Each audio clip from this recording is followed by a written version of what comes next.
To be causing a new problem with newborns. It's called flathead syndrome. CBS 2's Christine Lazar shows parents what to look for and what can be done if your child has it. Okay, ready? Let's take a quick measurement. When Zachary Crawford of Sherman Oaks was just a few weeks old, his mother Rosa noticed something was wrong. His head was developing a flat spot, and one side of his neck seemed tight, limiting his range of motion. She approached her pediatrician. And I asked him if my son needs to attend physical therapy. He said, no, why? I mean, I told you that the flathead was not severe, so it's probably going to go away. It didn't. 8 months later, and Zach now wears a helmet to correct his plagiocephaly, or flathead syndrome. I kind of blame myself for not being more pushy, I guess, not really insisting on seeing a specialist. Hi. A specialist like Dr. Yvette Flores of Physical Therapy Solutions in Santa Monica.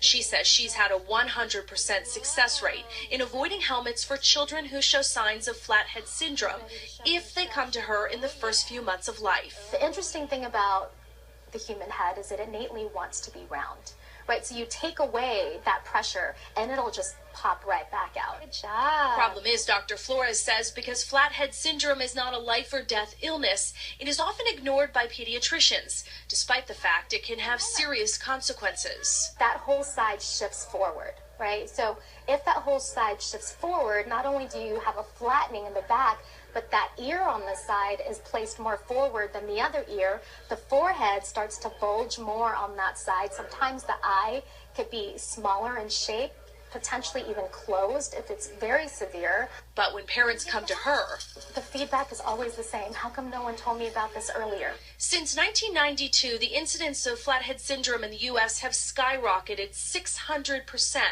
That's because in the same year, the Back to Sleep campaign was launched to reduce the rate of sudden infant death syndrome, or SIDS.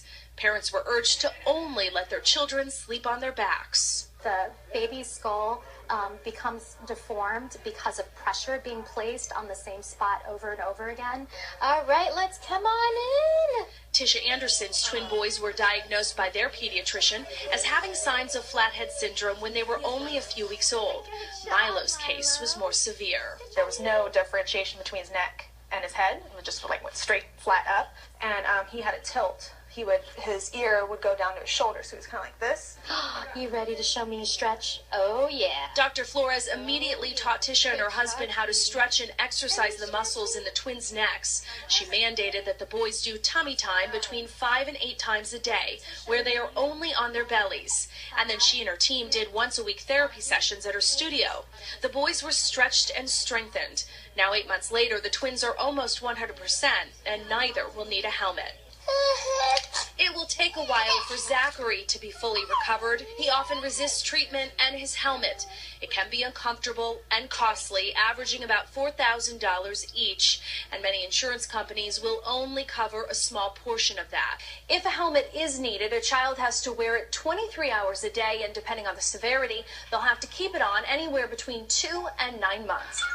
There are risk factors that make a baby more likely to develop flathead syndrome, such as if the mother is carrying multiples like twins, the baby was breech, it was a traumatic birth, and tools were used to get the baby out like forceps, as well as a premature delivery. If it's just something that's identified quickly and the parents are taught what to do, they could essentially help their child remold their head so that it's as round as it could be. In Santa Monica, Christine Lazar, CBS 2 News.